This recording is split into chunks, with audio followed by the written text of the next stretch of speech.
أعوذ بالله من الشيطان الرجيم. بسم الله الرحمن الرحيم.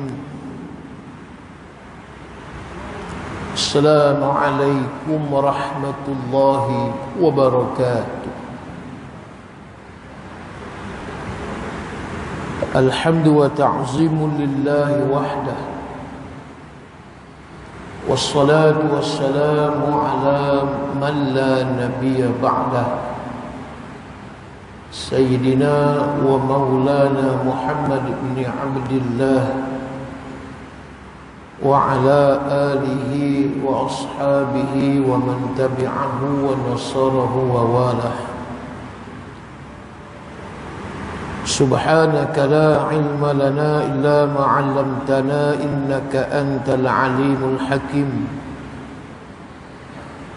رب اشرح لي صدري ويسر لي أمري واحلل عقدة من لساني يفقهوا قولي. رب يسر ولا تعسر وتمم بالخير. رب أدخلني مدخل صدق وأخرجني مخرج صدق واجعل لي من لدنك سلطانا نصيرا. أما بعد، قال الله تعالى في كتابه العزيز بعد أعوذ بالله من الشيطان الرجيم: يا أيها الذين آمنوا اتقوا الله ولتنظر نفس ما قدمت لغد واتقوا الله إن الله خبير بما تعملون.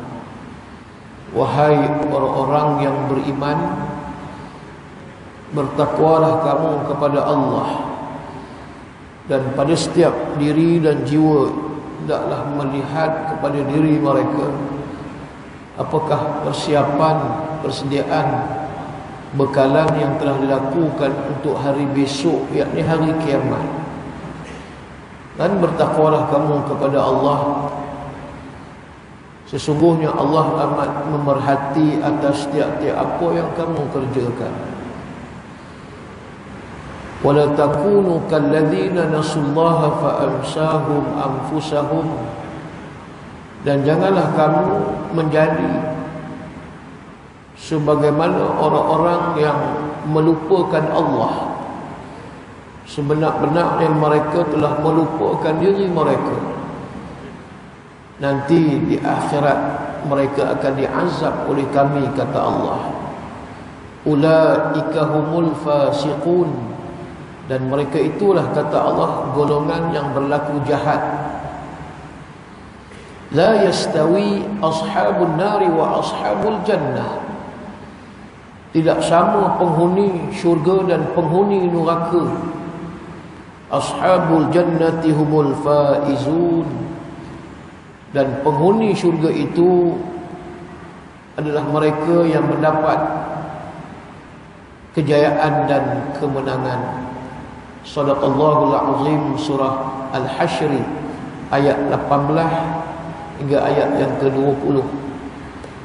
Yang saya muliakan sahibul muhtaram, pengurusi majlis pada program kuliah maghrib malam ni,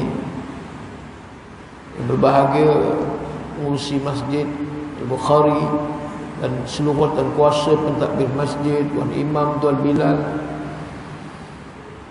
para asatizah, tuan-tuan dan puan-puan, muslimin muslimah yang dirahmati Allah sekalian. Alhamdulillah, pertama-tamanya marilah kita memanjatkan rasa syukur kepada Allah pada malam ini, malam Jumaat. Pada malam ini, malam yang penuh dengan keberkatan.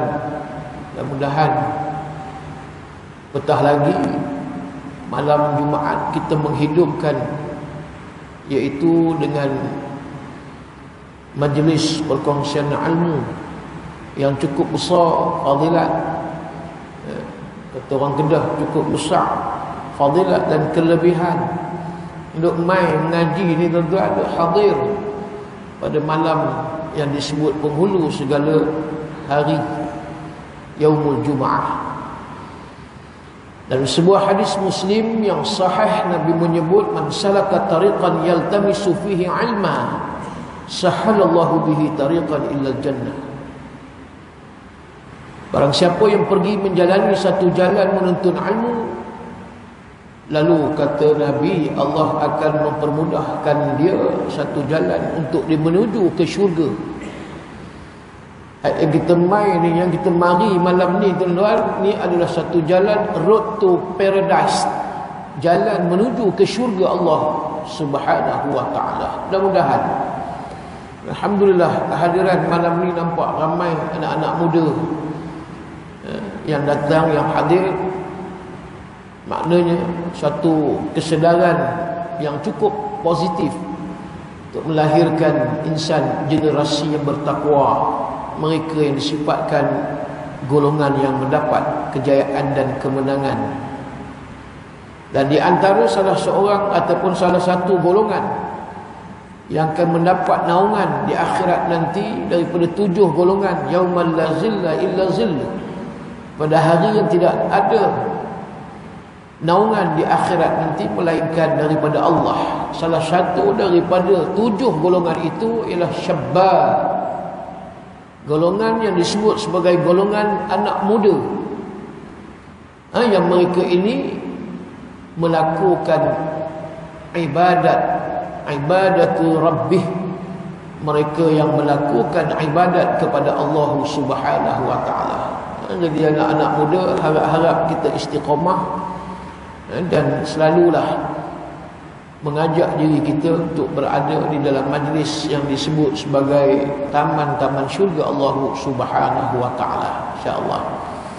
Tuan-tuan dan puan sekalian, malam kita nak kongsi tentang apa di antara amalan yang boleh mengundang kita masuk ke dalam syurga Allah Subhanahu wa taala.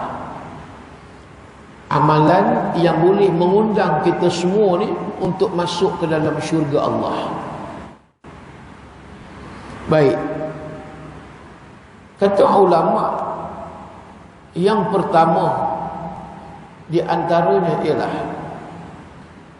kita sentiasa memberi salam apabila berjumpa orang-orang Islam, sesama Muslim. Sebagaimana hadis Nabi SAW daripada Abu Hurairah, maka Nabi menyatakan, qala ayyuhan nas abshus salam, wahai manusia, kata Nabi bila Nabi hijrah ke Yathrib, Madinah, yang ni di antara yang Nabi suburkan, yang Nabi nak kuatkan ikatan ukhuwah Islamiah dengan orang Muslim mukmin antara satu sama lain. Nabi kata abshus salam, beri salam. Mudah aja, assalamualaikum, jawab waalaikumsalam warahmatullah. Cukup mudah, pendek, tak panjang, pendek, assalamualaikum, assalamualaikum. Tapi susah nak buat, tuan-tuan. Hak beri dapat 10, jawab dapat 1. Beri sunat, jawab wajib. Hak sunat dapat 10, hak wajib dapat 1.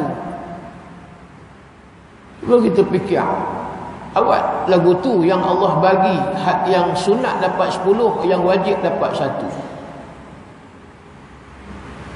Sebab Allah tahu di akhir zaman ni pula lagi lah orang susah payah nak bagi salam. Dia tak rendang mulut, dia tak ramah nak bagi salam. Hatta sekalipun mak dengan pak ada di rumah, anak-anak tak ucap salam. Balik daripada Kelumpur, balik cuti kerja dan sebagainya, anak-anak cuti belajar, kadang tak bagi salam pada mak dengan pak. Walhal itu di antara salah satu ciri akhlak yang mulia, tak bagi salam ni.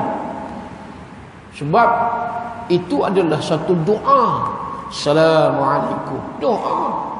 selamat sejahtera ke atas kamu. Jawab pula, Waalaikumsalam warahmatullahi wabarakatuh. Ke atas kamu juga selamat sejahtera. Mudah-mudahan dengan rahmat Allah dan keberkatan daripada Allah. Doa. Tapi kita hari ini susah. Walhal inilah di antara ulama sebut antara salah satu amalan yang mengundang kita ni masuk ke dalam syurga Allah Subhanahu wa taala. Nabi tak pernah Nabi yang jawab salam, Nabi bagi salam. Susah sahabat nak dapat 10. Gitu kan. Sahabat ni kira konon-konon ni bercita-cita sangat nak dapat 10. Nabi dapat 1. Jangan harap kita baru keluar baru nak assalamualaikum dah sampai. Tu yang kata Nabi cepat dalam ibadat. Nabi cukup cepat. Sahabat baru nak kum dah sampai. Tu hebat. Pernah Sayyidina Umar Al-Khattab kutlah dapat 10 hari ini. Rasulullah dapat 1. Keluar Nabi daripada rumah. Sayyidina Umar nampak Rasulullah keluar ni, aku nak bagi salam. Sayyidina Umar pun menyorok di balik pokok. Harapannya dapat 10. Dah nak sampai dah Nabi. Sayyidina Umar kata aku dapat 10 lah. Nabi dapat 1. Tiba-tiba Jibril hantar WhatsApp. Allah, Jibril hantar WhatsApp tuan-tuan pada Nabi. Di belakang tu Sayyidina Umar. Terus Assalamualaikum. Sayyidina Umar baru nak buka mulut. Kum dah sampai. Aduh, melepas lagi aku tak dapat 10. Rasulullah dapat 1. Macam itulah tuan-tuan. Hak Nabi ni bab amal, bab ibadat Nabi cukup laju. Kita tak boleh kejar. Susah nak legal tuan-tuan. Jenis pula Nabi ni kalau nak sebut lagi laju dia punya ibadat. Dia tak boleh ada duit di rumah. Tu Nabi. Dia tak boleh ada duit di rumah. Kita pula tak boleh tak ada duit di rumah. Terbalik. Kita pula tak boleh tak ada duit di rumah. Mesti nak kena ada duit. Nabi ni tak boleh. Dia tak boleh ada duit. Dia nak sedekah. Ini amalan hak pertama yang kalau kita nak amalkan sebagai amalan sunnah. Man ahya sunnati inda fasadati kana lahu ajrun mi'atu syahid. Atau kama qala. Hadis sahih riwayat Muslim. Barang siapa kata Nabi yang menghidupkan sunnah aku di tengah-tengah manusia melakukan kerosakan, kefasikan, kejahatan, kefajiran, Nabi kata bagi mereka kana lahu ajrun, pahala mi'atu syahid, seumpama 100 orang yang mati syahid. Allah, besar pahala. Cukup besar pahala orang yang hidupkan sunnah, walaupun sunnah yang mudah. Ini jalan-jalan kita nak menuju ke syurga. Amalan-amalan yang nak membolehkan kita masuk ke dalam syurga Allah Subhanahu wa taala. Mudah-mudahan amalkan istiqamah. Dan bukan mudah.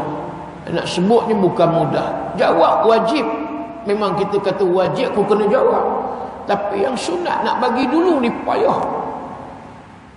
Dan ingat, ada satu hadis Nabi sebut di akhir zaman, orang akan memberi salam hanya kepada mereka yang mereka kenali sahaja. Nampak? Di akhir zaman nak kiamat ni tuan-tuan, orang akan bagi salam hanya kepada orang yang dikenali sahaja. Kalau dia tak kenal, dia tak bagi salam. Betul tak tuan-tuan? Ini saya sebut ni. Kita tak kenal, kita tak bagi salam. Buat tak? Dia tak buat, tak tahu. Kata orang buat kering, dia buat kering dia, buat dek, macam tu je. Tengok pun tak. Tapi dia akan bagi salam hanya pada orang yang dikenal. Jiran, kawan, kawan sekolah, kawan karib. Ini akhir zaman. Sebab itu nak bagi salam ni dapat banyak pahala. Nak dapat banyak pahala ni, kita bagi salam, bukan jawab. Kalau jawab satu, bagi salam, itu pahala yang besar, boleh mengundang masuk ke dalam syurga Allah Subhanahu wa ta'ala. Yang kedua, muslimin muslimat yang dirahmati Allah sekalian, kata ulama, hendaklah kamu perbanyakkan istighfar, minta ampun pada Allah. Wasari'u ila maghfiratin min rabbikum, segera hampa mohon ampun pada Allah apabila hampa buat dosa dengan Tuhan. Sesungguhnya kata Allah, faqul, hendaklah kamu mengucapkan, fastaghfiru rabbakum innahu kana ghaffara, kata Allah.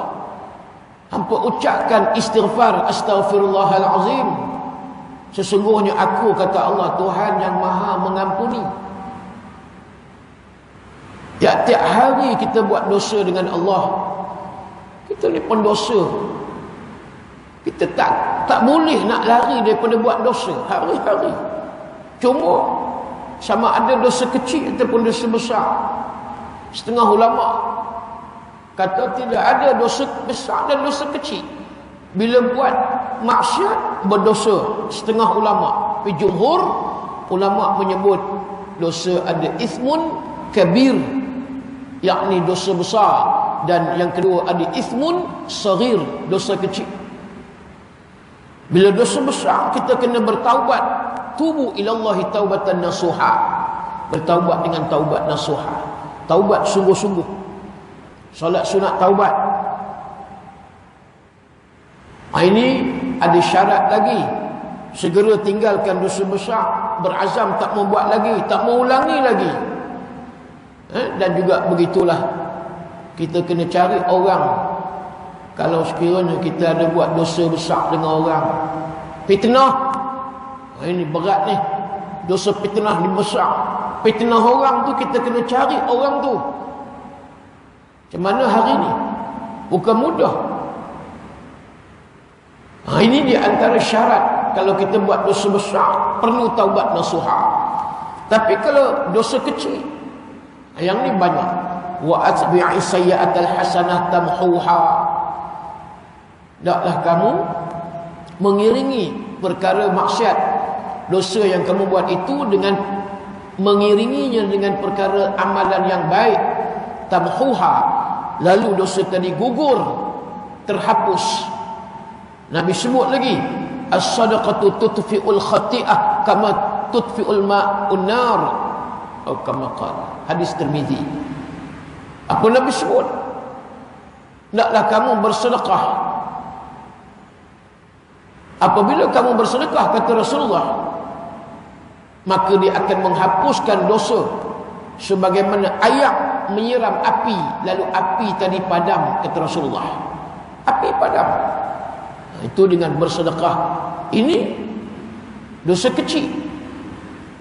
Apa juga berzikir, baca Quran, dosa gugur, dosa gugur. Mari majlis ilmu, dosa gugur.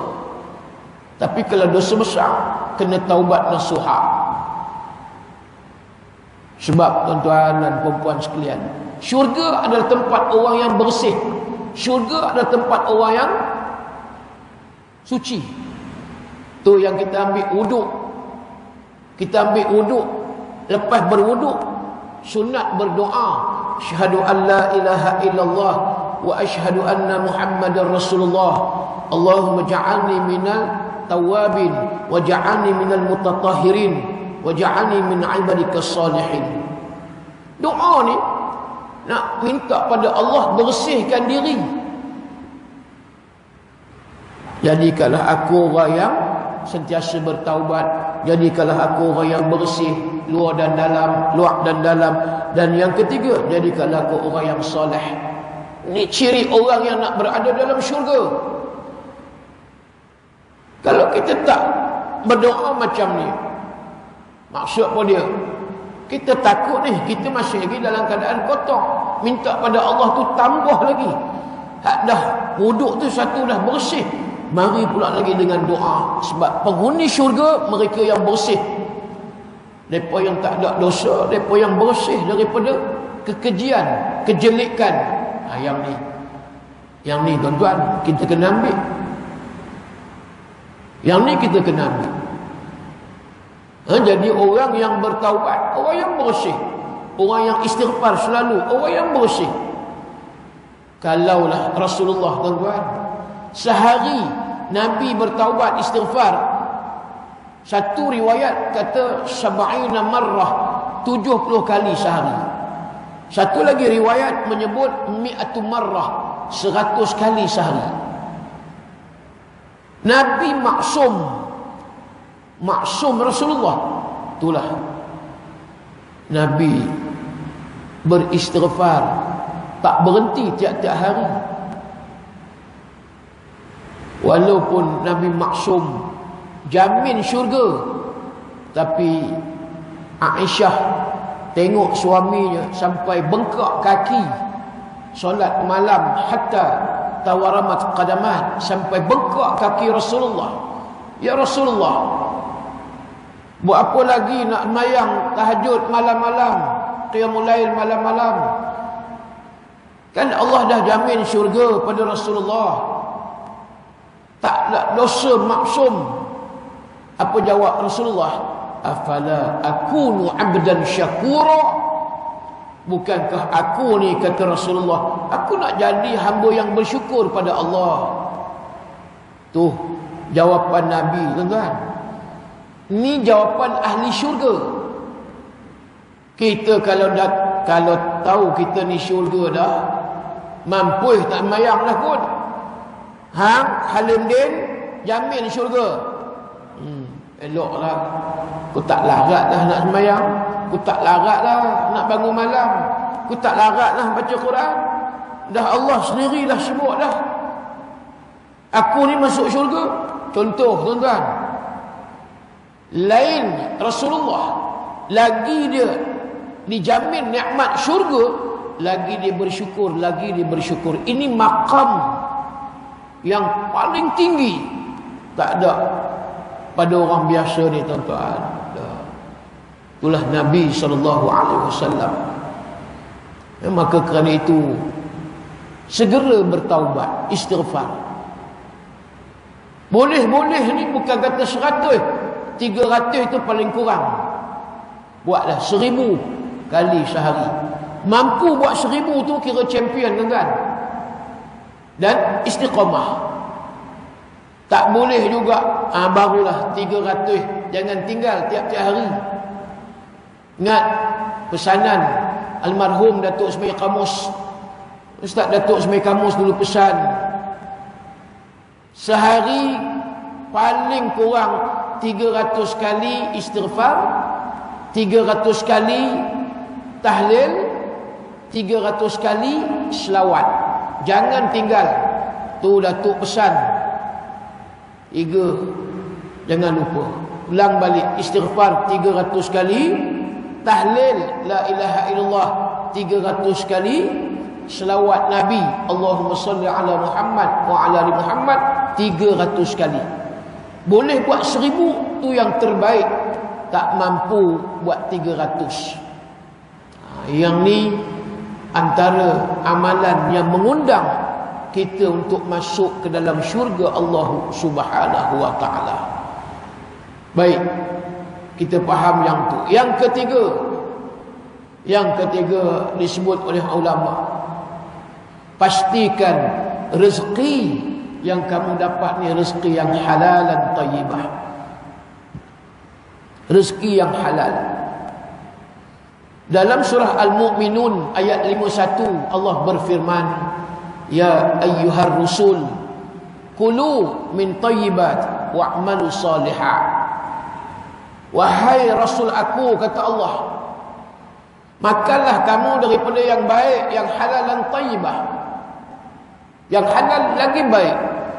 Dan kemudian wa'malu salihah, barulah kamu beramal dengan amalan yang saleh, kata Allah. Allah perintah nabinya supaya cari rezeki yang halal, makan yang halal, minum yang halal. Kemudian baru kita beramal dengan amal yang soleh. Betul lah kata Abdullah bin Abbas, Ibnu Abbas radhiyallahu taala anhuma, orang yang ambil sesuatu makanan, minuman dan juga rezeki yang bukan rezeki yang halal, solat mereka tak diterima oleh Allah Subhanahu wa taala. Ini kata Ibnu Abbas. Kata Ibnu Abbas, solat tak diterima kalau sekiranya punca rezeki tadi bukan yang halal dan thayyibah. Dalam kitab Tafsir Al-Maraghi, Syekh Al-Maraghi menyebut, sebelum kita beramal, hendaklah kamu mencari rezeki yang halal terlebih dahulu. Pastikan rezeki yang kita dapat ni rezeki yang clear. Innal halala bayyinun wa innal harama bayyinun wa bainahuma umur mushtabihat faman ittaqa syubhah faqad istabra'a li dinihi wa 'irdihi. Kata Rasulullah, yang halal jelas, yang haram jelas. Di antara halal dan haram, di tengah-tengah ada perkara syubhah. Apa makna syubhah? Apa maksud syubhat? Samar-samar, tak jelas halalnya, tak jelas haramnya. Dan Nabi perintahkan jauhkan yang syubhat. Mudah-mudahan kamu menjadi manusia hamba Allah yang memuliakan agama dan juga menghormati agama. Sebab apa dia? Hak syubhat ni dia hampir kepada yang haram. Walaupun tak jelas, tapi dia hampir kepada yang haram. Ini orang yang bercita-cita nak masuk ke dalam syurga Allah, tuan-tuan sekalian, ibu-ibu, maka kena pastikan punca rezeki sos. Pekerjaan yang kita buat, jenis, dan begitu juga amanah di dalam pekerjaan. Takut tuan-tuan, bila mana kerja tidak jadi sebagai satu ibadah Allah, 8 jam tak jadi ibadah, tiap-tiap hari 8 jam tak jadi ibadah. Berapa banyak amalan yang betul-betul pure, yang nak jadi sebagai bekalan akhirat, nak kita masuk ke dalam syurga. Menung balik banyak hari ni orang tak fikirlah kan. Hak yang Nabi sebut, min aina asabal mal al halali am harami, sampai satu waktu nak kiamat nanti Nabi sebut tanda-tanda kiamat. Mereka tak peduli dah daripada mana harta duit ringgit yang mereka dapat, sama ada daripada sumber yang halal ataupun yang haram. Yang penting al-bantayun wal sapuyun wal balunun. Itu fil lughati Arabiyyah. Yang penting bantai, balun, sapu. Cerita halal haram tak usah peduli. Dia rasuah jangan peduli. Dia riba jangan peduli. Dia curi, sariqah jangan peduli. Hirabah, rompak jangan peduli. Yang penting jangan miss syuru sepedek ayam ni. Allah, akhir zaman tuan dan perempuan sekalian. Teringat kita satu ketika Sayyidina Abu Bakar, apabila hamba dia bagi dia makan makanan, selalu dia tanya, hang dapat daripada mana ni? Kata Sayyidina Abu Bakar pada hamba dia, oh aku beli, aku dapat gini-gini, baru makan. Sebab nak make sure pasti jangan ada unsur haram, tu dah tentu. Yang syubhah, yang syubhah pun Sayyidina Abu Bakar tak mau masuk dalam mulut dia. Tak tahu macam mana hari tu Sayyidina Abu Bakar tak tanya pada hamba dia, terus masuk makan. Dan hamba dia tanya, wahai Sayyidina Abu Bakar, selalu hang tanya aku dulu daripada mana aku dapat rezeki makan minum ni. Hari ni tak tanya, terus masuk. Baru Sayyidina Abu Bakar teringat, lalu dia tanya, hang dapat daripada mana ni yang bagi aku makan tadi? Lalu hamba dia beritahu, wahai Sayyidina Abu Bakar, sebelum aku Islam ni aku musyrik, aku orang yang mensyirikkan Allah. Kemudian aku punya pekerjaan waktu aku syirik sebelum Islam, aku adalah orang tukang tilik. Kerja aku ni tukang tilik. Surah Al-Maidah ayat 90. Innamal khamru wal maisiru wal ansabu wal azlamu rijsun min amali syaitan fajtanibu la'allakum tuflihun. Allah sebut khamar haram, maisir judi haram, wal ansabu bertenung nasib tukang tilik haram, wal azlamu menyembah patung berhala haram. Dan Allah beritahu rijsun min amali syaitan, ini kerja jijik daripada syaitan. Fajtanibu, jauh, hampa buang jauh-jauh amalan ni. Mudah-mudahan hampa menjadi golongan yang mendapat kemenangan. Tuhan sebut, tuan-tuan, wal ansabu bertenung nasib, baik yang pi tenung nasib, baik yang jadi tukang tilik. Dia pula lebih hebat daripada Allah, daripada Tuhan, boleh tilik nasib orang. Ini untuk bomoh. Tok bomoh lah dia, yang tak bomoh pun tukang tilik. Nak tanya macam mana saya nak bertanding pilihan raya, agak-agak ada harapan tak saya menang? Kata tukang tilik, ada Datuk bertanding, tak apa, habis 4 juta pun tak apa, pasti Datuk menang. Saya dah tengok ni, masa depan Datuk ni jadi, jadi terus. Hak yang Datuk ni percaya ni lah yang kata tadi sudah menjadi orang yang melakukan dosa-dosa besar. Hak tukang tilik tu kalau di Islam dah tentulah syirik, percaya selain daripada Allah.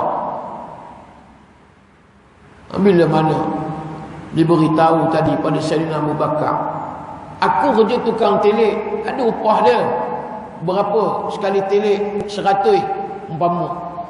Dan kadang-kadang dia pun bagi aku makan dan minum. Dan ada yang tak bayar, hutang. Jadi ada satu orang ni, dia kenal balik, dia kenal aku ni, dia tak tahu aku dah Islam. Dan dia pun, dia kata, ni aku bayar balik hutang hang dulu, pernah jadi tukang tilik aku. Dan betul, tilikkan tu betul pula nasib tu. Ni aku nak bagi dekat hang sejumlah duit, dah adalah sikit makan. Ni lah, ada kek lah, ada coklat lah, ada kuih lah apa semua, ada nasi. Ni ambil buat balik. Jadi hamba Sayyidina Abu Bakar beritahu, inilah makanan daripada orang yang duk hadiah pada aku. Ni makanan daripada aku jadi tukang tilik. Wahai Abu Bakar. Sayyidina Abu Bakar dengar, terus dia muntahkan balik, dia kobok, dia jolok ni dalam mulut dia, keluar daripada apa yang dah masukkan tadi dalam perut. Lalu dia berkata pada hamba dia kata, Nabi pernah bersabda. Nabi kata apa dia? Nabi kata, kullu lahmi nabata min harami fannaru aulabi. Apa maksud? Nabi kata, setiap darah daging yang tumbuh daripada hasil punca rezeki yang haram, baik makan, baik minum dan yang lain, dia jadi darah daging ni, Allah Nabi sebut fannaru aulabi, nar, neraka Allah yang paling layak untuk menyambar daging dan juga jasad kamu nanti di akhirat. Oh, itu Sayyidina Abu Bakar, tuan-tuan. Dia cukup jaga diri dia. Dia tak mau makan benda-benda haram, dan begitu juga yang syubhat. Dia tak mau. Dia cukup jaga. Dan sudah tentulah kita pernah mendengar satu hadis Nabi, yang Nabi menceritakan Nabi menceritakan bagaimana satu orang yang musafir, perjalanan musafir, rambut kusut masai, berdebu.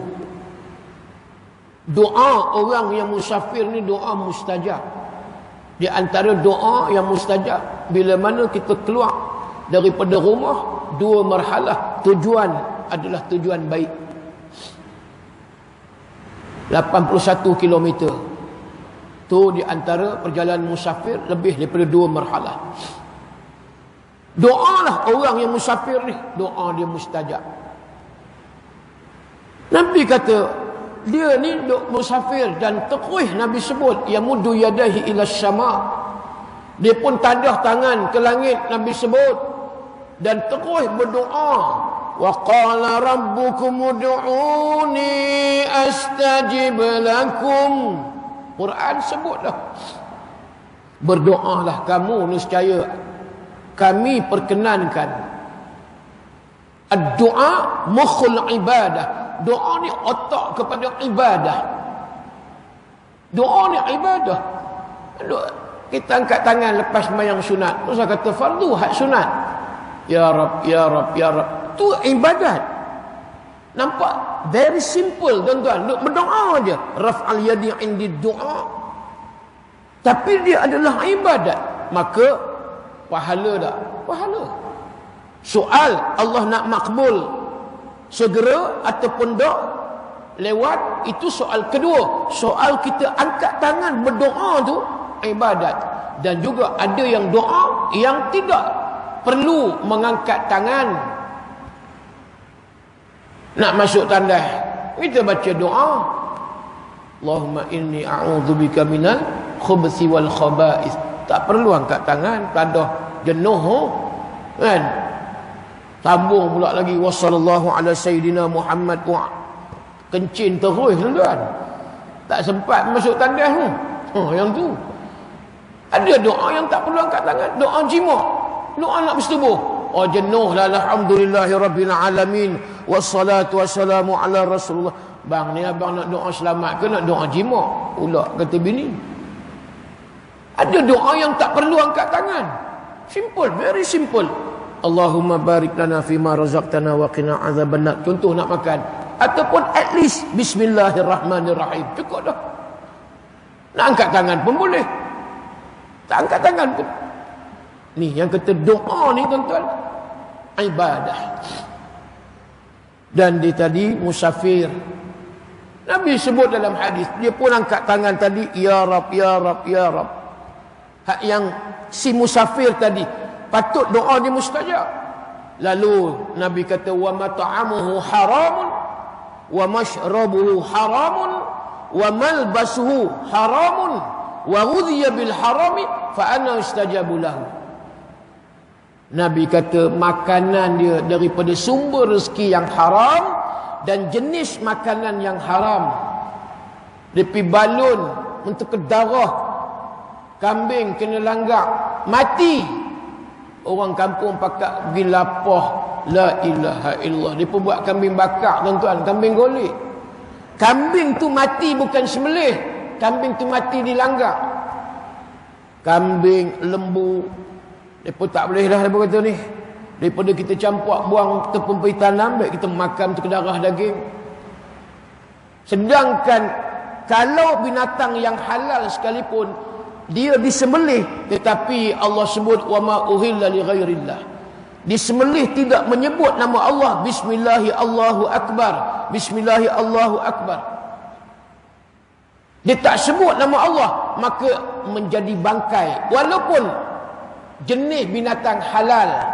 Tapi sebab depa sembelih tak sebut nama Allah. Seekor ayam duk main campak masuk dalam satu mesin, Mati ayam tu bukan dia mengelupuk, dia tak kelupuk. Tapi mati tu kenapa? Bertindih-tindih ayam yang lain. Maka dia jadi bangkai, tuan-tuan. Dia tak jadi ayam yang disembelih. Kalau kita nak detailkan, nak perincikan, tu yang kita makan ni kalau tak haram pun banyak dah syubhat. Dia menjejaskan antara tadi doa. Lalu Nabi kata, bagaimana doa nak diterima oleh Allah? Azan ni. Macam mana yang disebutkan tadi, doa nak mustajab? Makanan tadi daripada jenis yang haram, sumber yang haram. Yang kedua Nabi kata, wa masyrabuhu, syaraba, syurub, minum daripada sumber yang haram, jenis yang haram.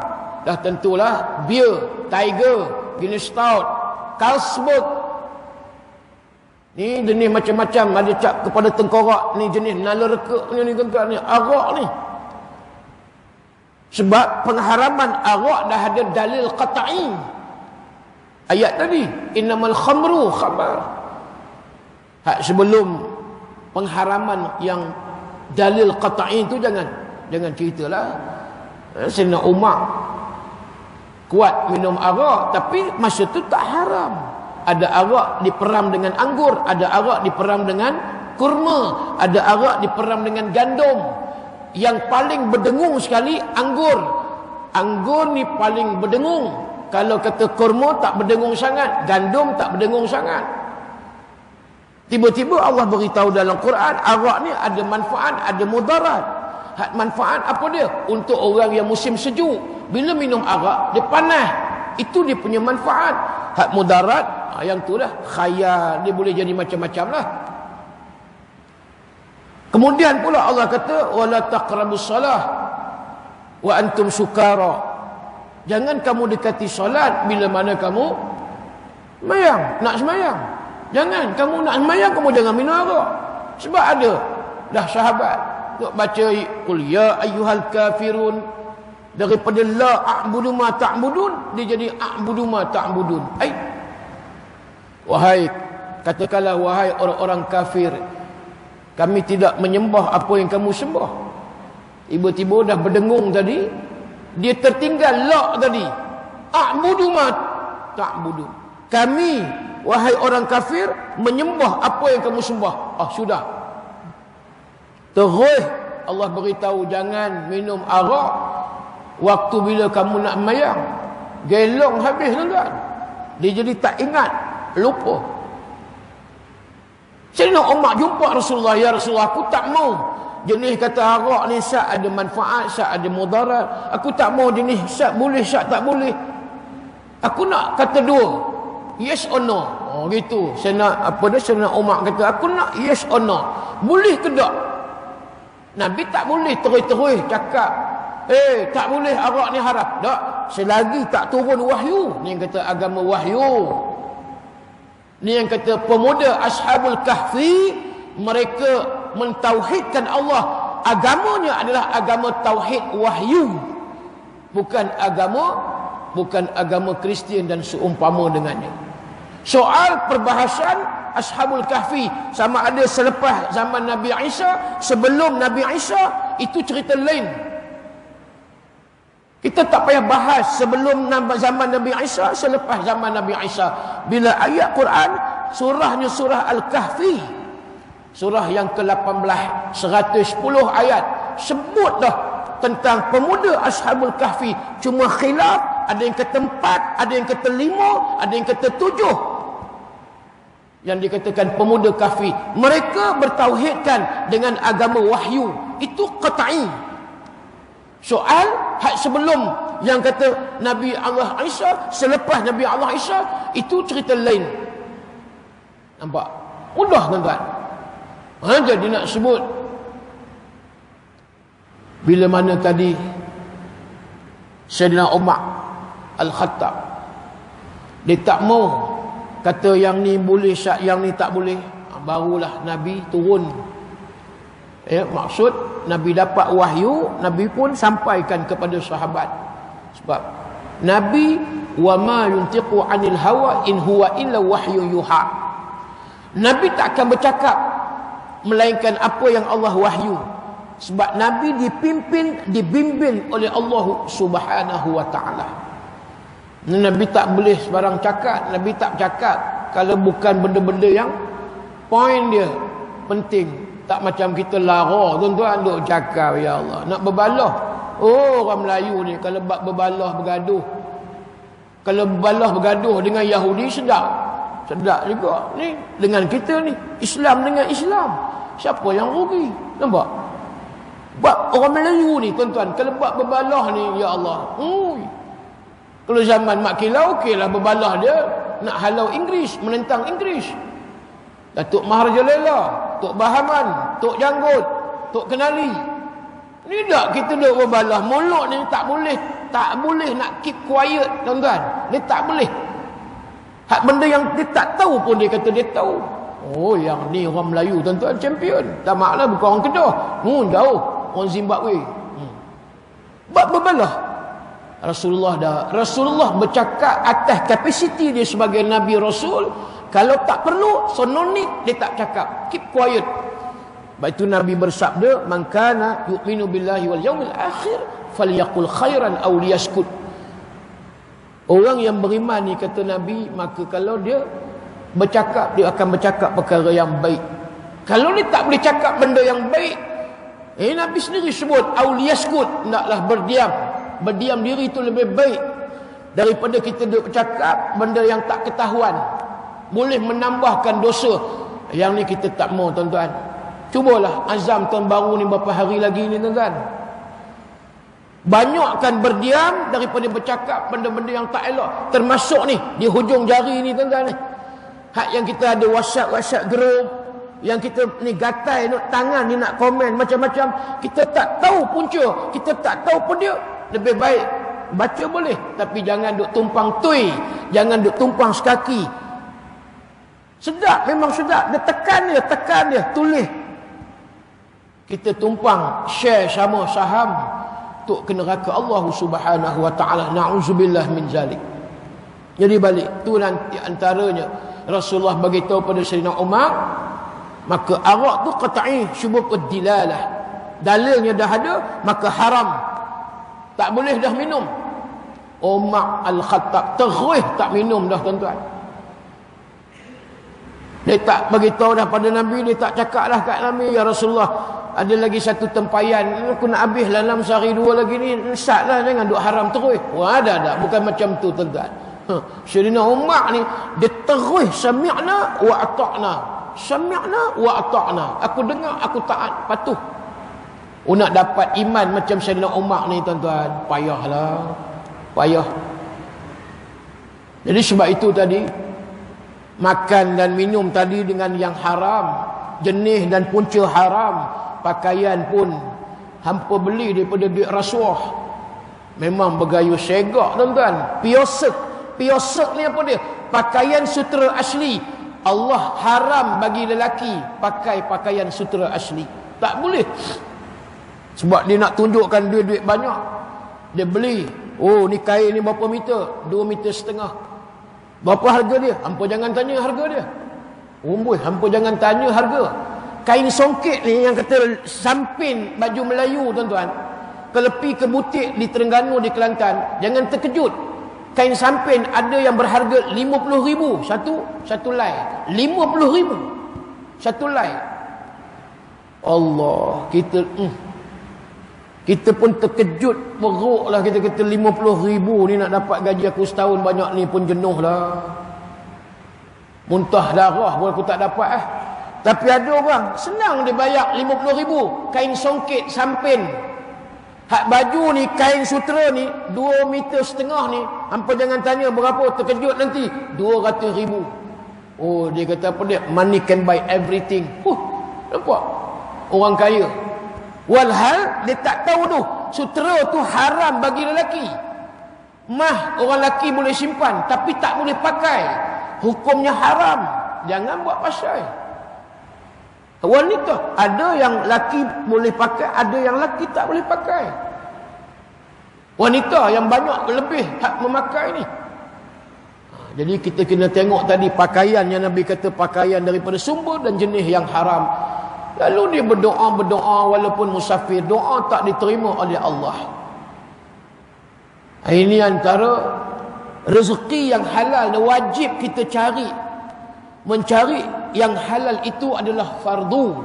Mencari sesuatu yang halal itu adalah fardu. Makan, minum, pakaian, tempat tinggal.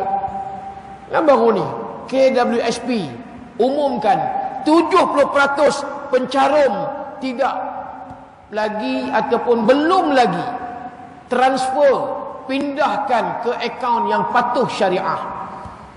Baru 30% pencarum KWSP transfer ke akaun patuh syariah. Tuan-tuan, nak pesan malam ni, kalau tuan-tuan terlewat ni, kalau mati tuan-tuan, duit yang tuan-tuan dapat kita tak dapat lah. Yang kita dah tukar nama ataupun dah letak nama siapa, anak ke isteri yang boleh terima duit EPF kita. Tuan-tuan, kita terlibat dengan ribawiyah. Hak mati ni dia terlibat dengan yang haram. Tu saya nak pesan, besok Jumaat tak buka, minggu depan hari Ahad buka pejabat EPF tak tukar lagi dan lagi pergi tukar. Tuan-tuan, dah ada alternatif. Dulu ialah tak ada. Lah ni dah ada dah alternatif. Tuan-tuan duk ketegak, buat tak peduli, biarlah, samalah. Syariah tak syariah pun boleh dia cakap macam tu. Syariah tak syariah sama. Allah, mana boleh sama tuan-tuan?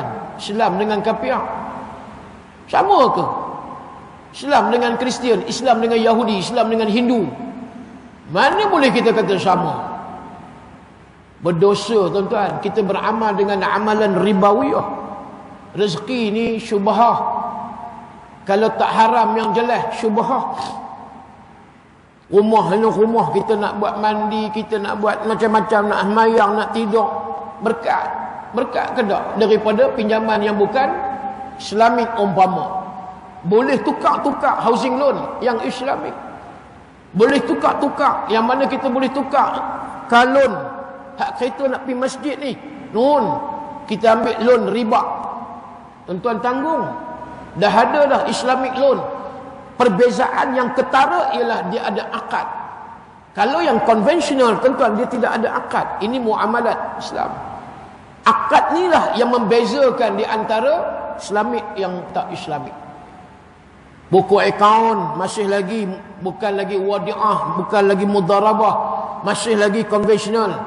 Mati kita duit dalam tu tuan-tuan, nak sebut lagu mana tuan-tuan? Tu nak sebut ya, orang nak masuk syurga ni banyak perkara yang dia kena tengok. Banyak perkara yang dia kena lihat. Hak perkara-perkara ni, kewangan yang apa semua ni, kalau tidak tuan-tuan, Allah, mati kita seksa, mati kita besok. Bila mana seksaan kubur, seksaan mahsyar tu dahsyat.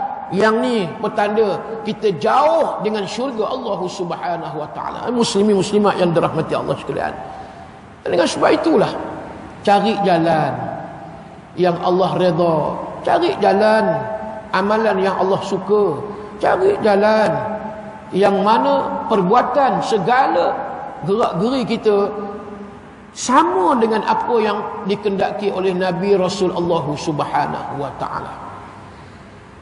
Kalau tidak seiring dengan apa yang Nabi mau, yang Nabi tuntut, yang Allah juga mau, yang Allah tuntut, maka tuan-tuan, tu yang Allah sebut tadi, la yastawi ashabun nari wa ashabul jannah. Tidak sama orang yang menghuni neraka dan orang yang menghuni syurga. Syurga ni golongan yang mendapat kejayaan, kemenangan. Hak mereka diuji dengan berbagai-bagai ujian selama mereka hidup 60-70 tahun. Mereka hadapi betul-betul getir ujian mereka. Nabi Ayub AS 18 tahun Allah uji dengan sakit. Sampai Nabi Ayub beritahu pada isteri dia, Puan Rahmah, "Mah, kita tak malu ke Rahmah? Berapa lama dah hidup kita dengan nikmat?" Kata isteri dia, 18 tahun baru kita diuji dengan sakit, derita bang. Habis tu hak yang nikmat berapa lama pula? Kata Rahmah isteri Nabi Allah Ayub, samanuna sannah, 80 tahun Allah bagi nikmat. Anak ramai, isteri pun ramai juga, sihat, kemudian kaya raya Nabi Ayub. Tiba-tiba Allah uji, habis tanaman mati, kemudian ternakan mati, habis tuan-tuan. Anak-anak mati, tak ada apa lagi dah pada Nabi Ayub. Tapi sabar Nabi Ayub 18 tahun. Itulah maksud orang nak masuk syurga ni terpaksa melalui berbagai-bagai yang kata kekangan, halangan, mehnah, tribulasi, udah juga dugaan ujian yang hebat. Tapi akhirnya nampak semuanya nanti dakhalal jannah, para nabi dan rasul Allah ahlul jannah. Sebab mereka punya penderitaan sengsara mereka.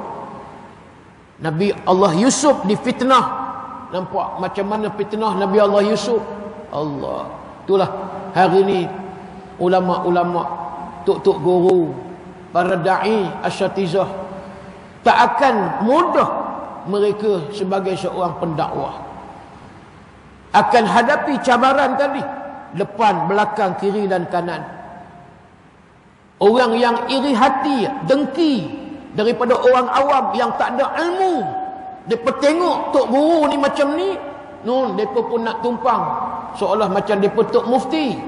Berapa ramai hari ni mulut celupak, tuan-tuan, mulut ni celupak, duk hina kutuk ulama, sedangkan daging ulama ni beracun, jangan main.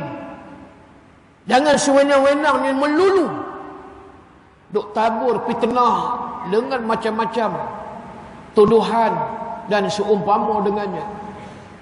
Hampa tak mau bagi salam tak apa, tapi hampa tolong encourage, tolong hampa support tok-tok guru ulama yang masih lagi berbaki berapa orang di akhir zaman. Allah tak cabut ataupun tak tarik ilmu daripada dunia secara sekaligus, tetapi kata Nabi, waqabdul ulama, Allah mematikan ulama seorang. Sehingga nampak hari ni kita dah tak kuat dah seperti mana dulu almarhum Datuk Dr. Haruddin, almarhum Datuk Ismail Qamus, almarhum Dr. Aziz Hanafi, ni orang Kedah ni tuan-tuan, almarhum Datuk Fadil Noor, umpama dia. Kita dah tak ada dah ulama-ulama ulung yang betul-betul berisi ilmu mereka, tuan-tuan. Hari ni yang ada berbaki macam ni, orang dah tak respect, dah tak ihtiram, mereka dah tak ikram. Tu Nabi sebut dalam hadis akhir zaman bila nak kiamat, la yutaba'u fihi al-alim wa la yustahya min al-halim. Orang dah tak ikut dah ulama dan orang tak hormat dah, mulia dah orang tak hormat dan tak mulia dah para alim ulama. Akhirnya nampak Nabi kata, wa yazharu jahlu wa yaqil al-ilma. Ramai para juhala yang jahil dan sikit orang yang berilmu. Ini yang sedang berlaku hari ini. Lepas tu kita nampak suram masjid, surau daripada orang ramai yang dikatakan mukmin dan muslim, sebab mereka disibukkan dengan urusan dunia yang tak berhenti. Sehingga Nabi kata, wala yaqdhifanallahu fi qulubikumul wahna. Allah campakkan ke dalam hati mereka, iaitu satu penyakit namanya wahan. Wa mal wahnu ya Rasulullah? Apa dia wahan? Nabi kata, hubbud dunya wa karahiyatul maut. Mereka cinta dunia, benci pada mati. Ini antara penyakit yang Nabi sebut di akhir zaman, penyakit wahan. Saudara Islam kita di Gaza, Palestin, tengok macam mana orang Arab mereka bantu Kedah, tuan-tuan. 57 buah negara terhimpun di dalam OIC, Organization of Islamic Cooperation, Pertubuhan Kerjasama Negara-Negara Islam. Ini bukan negara OPEC. OPEC minyak, hak ni OIC. 57 buah negara tak sepakat nak mendesak PBB buat gencatan senjata terhadap Yahudi Israel. yang menyerang Gaza. Tak sepakat. Negara Arab, utara negara Arab, belah timur negara Arab, selatan negara Arab, Mesir 80 juta. Mesir penduduk dia 80 juta, majoriti Muslim. Apa dia buat? As-Sisi, dia punya presiden. Jordan, Raja Jordan, apa dia buat? Syria habis dah. Utara sikit Lebanon, tu pun Syiah, Hizbullah bantu. Hak yang lain, Emirates, Bahrain, UAE, apa dia buat? Saudi, apa dia buat? Kok Yaman sikit, Houthi, tu pun dengam dengan Iran, Syiah dengan Hizbullah. Takkan kita nak biar Syiah pergi bantu tuan-tuan Gaza? Mana negara Islam yang Sunni? Yang kita hari ni malu tuan-tuan hari ni. Negara-negara Arab, Allahu Akbar. Malaysia bersuara, tapi hak lain. Indonesia bersuara, nun Arab. Brunei kecil negara bersuara, nun hak belah Arab. Sudan, apa yang dia buat hari ni? Inilah tuan-tuan, di akhir zaman, mau tak mau tuan-tuan, keadaan ini sedang berlaku hadap. Sama ada kita bantu ataupun tak, itulah nasib yang sedang berlaku di Gaza. Aina jundul muslimin, aina jundul muslimin, aina jundul muslimin. Mana tentera-tentera Islam? Mana tentera-tentera Islam? Penduduk tak sampai 2 juta tuan-tuan di Gaza. Nun besar lagi Lembah Kelang, besar lagi Lembah Kelang daripada Gaza. Bukan besar mana, besar Shah Alam lebih kurang. Gaza pun tak boleh nak bantu. Walhal mereka pertahankan Baitul Maqdis, Masjidil Aqsa. Orang Arab tak tengok tuan-tuan. Baik dia pesyok. Untuk apa dia? Membida menjadi tuan rumah World Cup bola Piala Dunia tahun 2034. Ni yang Saudi sibuk ni, dia pun nak jadi tuan rumah tahun 2034 World Cup football, bola sepak Piala Dunia. Allah.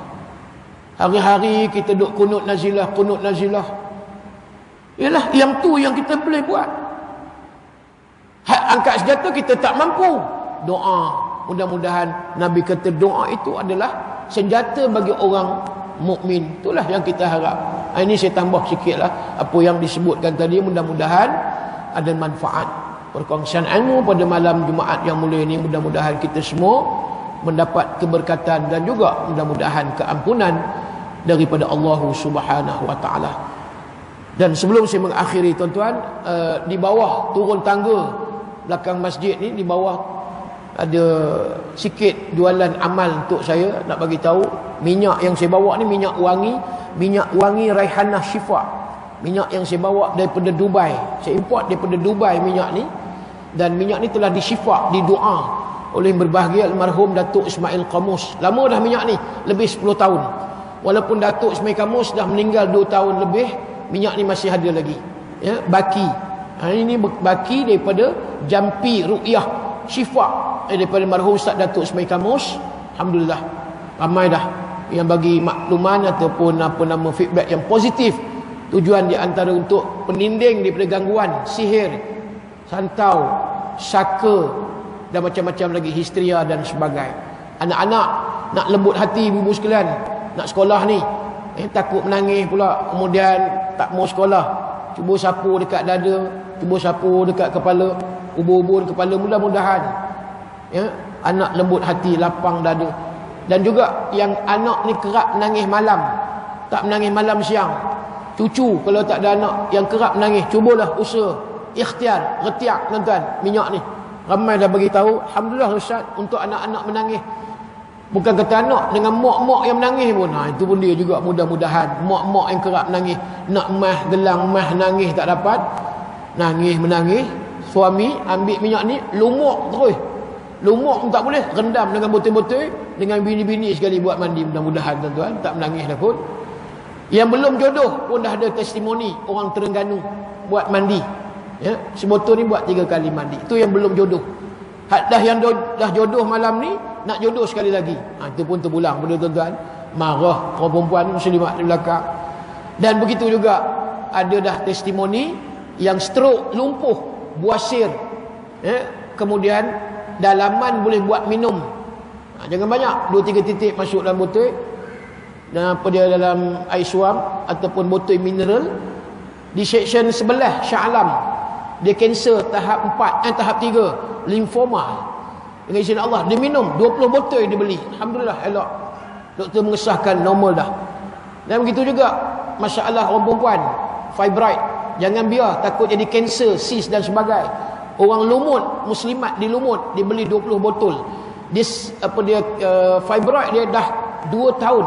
20 botol dia beli. Sapu dekat hari-hari. Dengan izin Allah, doktor mengesahkan elok dah. Tu kalau ada masalah orang perempuan. Ada anak yang lambat bercakap, yang tak bercakap, di seremban, dia sapu dekat leher. Dia kata berkat doa untuk guru ni tuan-tuan. Dengan izin Allah, alhamdulillah, anak tadi dah boleh bercakap. Itu kalau anak, kalau isteri tak bercakap seminggu merajuk, yang ni juga ambil tuan-tuan. Sapu dekat leher, mudah-mudahan elok bercakap lah. Itu cerita dia. Ya. Dan begitu jugalah, ada yang jerawat, resedung dan sebagainya, migrain, cuba ikhtiar. Ya. Mudah-mudahan ada keserasian. Sebotol 30, 2 botol 50. Ini kira baki lagi ni. Kalau siapa yang takut nanti nak, dah tak ada dah tuan-tuan. Ni saya bawa ni kira baki lagi daripada Syifa Ustaz Datuk Ismail Kamus. Ada di bawah siapa yang berhajat. Dan yang kedua, wakaf untuk Al-Quran. Malam Jumaat ni eloklah buat wakaf Quran untuk arwah yang dah meninggal. Satu naskah RM30 ada di bawah. Satu naskah RM30. Mudah-mudahan apa yang kita usaha ini sebagai usaha yang diberi kebaikan oleh Allah, manfaatnya pahala sampai kepada arwah insya-Allah. Wallahu alam. Aqul qawli hadza wa astaghfirullahal azim li wa lakum. Assalamu alaikum warahmatullahi wabarakatuh. Radina billahi rabba wa bil islami dina wa bi Muhammadin nabiyyan wa rasula. Allahumma aftah alaina futuhal arifin warzuqna fahman nabiyyin bijai khatamil mursalin. Allahumma faqihna fid din wa 'allimna ta'wil wa hdina siratal mustaqim. Allahumma inna naj'aluka fi nuhuri a'daina wa na'udzu bika min shururihim. Allahumma baddid syamlahum wa farriq jam'ahum wa shattit kalimatahum wa zalzil aqdamahum wa sallit alaihim kalban min kilabik ya qahhar ya jabbar ya muntaqim ya Allah. Allahumma ya munzilal kitab wa ya mujriyas sahab wa ya hazimal ahzab ihzimhum وانصرنا عليهم. اللهم أعز الإسلام والمسلمين وأذل الشرك والمشركين وأذل الكفر والكافرين ودمر أعداءك أعداء الدين. اللهم اجعل ثأرنا على من ظلمنا وانصر على من عدانا. اللهم أهلك اجمعهم وثبت كلمتهم وزلزل أقدامهم يا رب العالمين. اللهم انصر إخواننا المجاهدين في فلسطين. اللهم انصر إخواننا المجاهدين في غزة. اللهم اجعل جمعنا جمعا مرحوما وتفرقنا من بعده تفرقا معصوما. وصلى الله على سيدنا محمد وعلى آله وصحبه وبارك وسلم والحمد لله رب العالمين.